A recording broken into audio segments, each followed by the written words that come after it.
right, Aaron, let's go over the plan. This ridge line right here is the primary line of defense. Right. Intel has it since we have the body of water to our rear. We should expect the attack to our front. First squad is setting up the concertina and the claymores 50 meters up from the bottom of the valley. Second squad's got the fortified elevated positions for the 50 cals. Hey, word is we should expect the attack later today. All right, so we got to get on with it.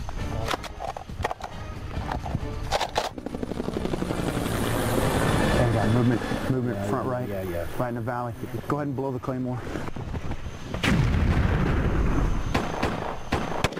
Game on.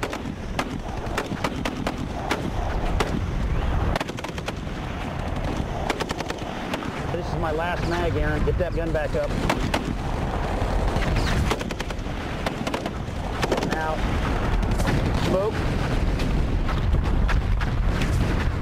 We gotta move. Go.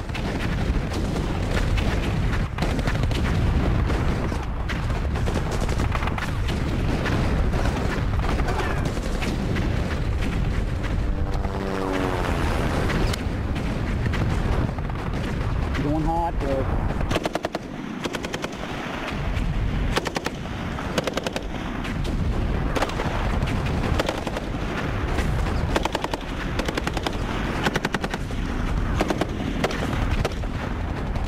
Hey, they're breaking away. Hey, I got vehicles out there. Let's get to the barracks. All right, let's go.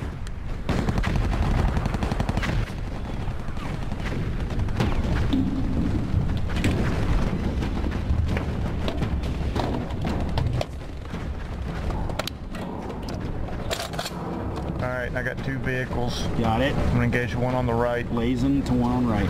Engine block. Okay, it is 923 meters. 923 meters. 923, got it. Shoot her up. Shoot her ready. Send it. Impact engine compartment. He's still moving. Put one in the cab. Same lays. Got it. Shoot her ready. Send it. Vehicle down. It's going in the ditch. Where are the fast movers at, Larry? Good question. All right, here they come now.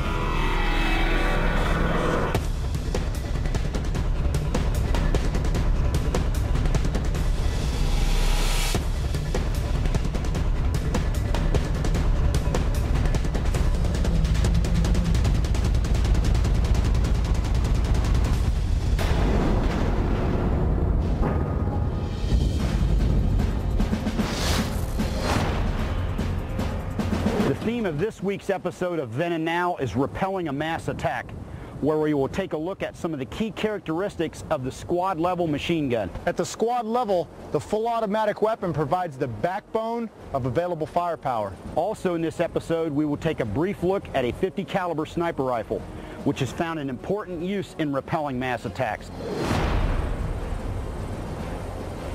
This is the Browning automatic rifle, otherwise known as the BAR, the M1918A2. There were no significant changes in its design from 1917 all the way to its end of its service life in the 1960s. It's a 30 caliber magazine fed machine gun that's extremely rugged and completely reliable. It also had two modes of fully automatic fire, approximately 350 and 550 rounds per minute. Very controllable and extremely accurate. It was a major development in the history of machine guns, as it was designed to be used by one man versus a 2- or 3-man machine gun crew. Also, it could be fired from the standing, kneeling, or prone positions. The BAR played a prominent role in the Korean conflict, where UN forces faced overwhelming numbers of Chinese and North Korean troops, who were armed primarily with bolt-action rifles and some Russian submachine guns. Chinese tactics consisted mainly of mass infantry attacks against the American and Allied positions. Fighting was conducted both at long and short range, and American forces depended on delivering overwhelming firepower to counter these mass attacks.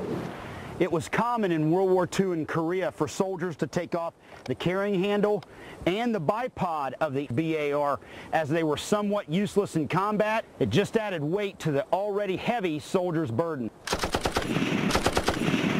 The American soldiers found that during mass attacks, the 20-round magazine, although superior to the 8-round clip of the M1 Garand, was not quite enough to get the job done.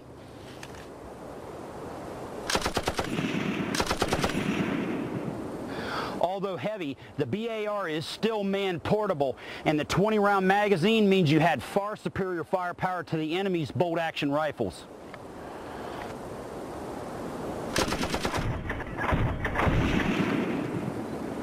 BARs combined with M1919 machine guns and M3A1 submachine guns provided a tremendous volume of suppressive fire. For instance, during the Battle of Outpost Harry in June 1953, 5 companies of American and Greek soldiers held out for 9 days against wave after wave of mass attack from over 13,000 Chinese soldiers. During this period, UN forces suffered only 114 casualties, while inflicting approximately 4,500 casualties on the Chinese.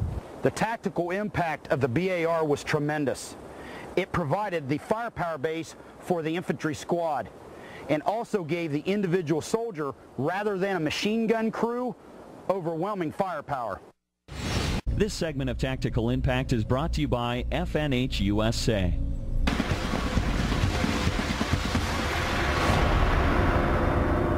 For 6 months, the insurgents labored to prepare Fallujah for the expected return of coalition forces.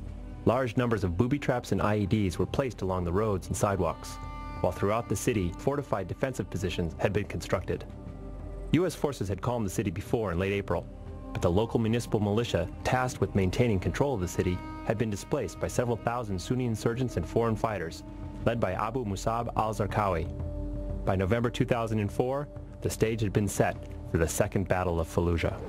On November 8, 2004, 6 battalions of U.S. combat infantry set out with the task of retaking the city. It was a hotbed of hostile activity, with IEDs, vehicle-borne IEDs, trenches, and sniper positions. With large numbers of civilians still in the city, there was a real threat of collateral damage. A primary mission of the U.S. forces was to clear buildings street by street. If I were with those men in Fallujah, the things that I would consider in choosing a weapon would be versatility. I want something I can use inside a building as well as engage a target out in the street. Something that allows me to carry a lot of ammunition because I don't know when the fight's going to be over. And finally, a weapon that's easy to carry and maneuverable because I'm going to be working house to house and street to street. This week on Choose Your Weapon, your 3 choices are the M4 shotgun, a semi-automatic high-performance shotgun, the M16A2, already the standard battle rifle in Iraq, or the M249 squad automatic weapon. The M249 squad automatic weapon would have been a good choice that November in Fallujah. It had a tremendous rate of fire, but was still portable enough for room-to-room combat.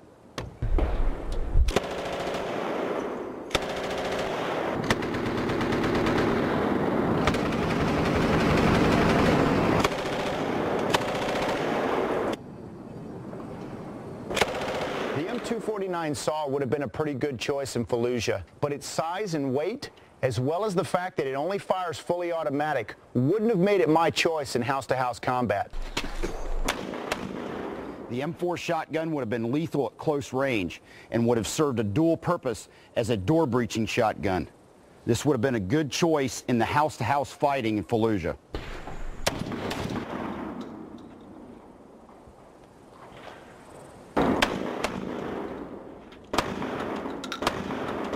The M4 shotgun would have been a pretty good choice because it certainly is lethal at close range, but if you made your way into a street and had to engage a target at distance, you'd kind of be out of luck. The M16A2 would have been a great choice for a setting like Fallujah. It's highly portable. It's also select fire, which means it has the ability to provide semi and full automatic fire. Plus, it's by far the most versatile of the weapons that we've looked at today. That's why this would be my choice in Fallujah.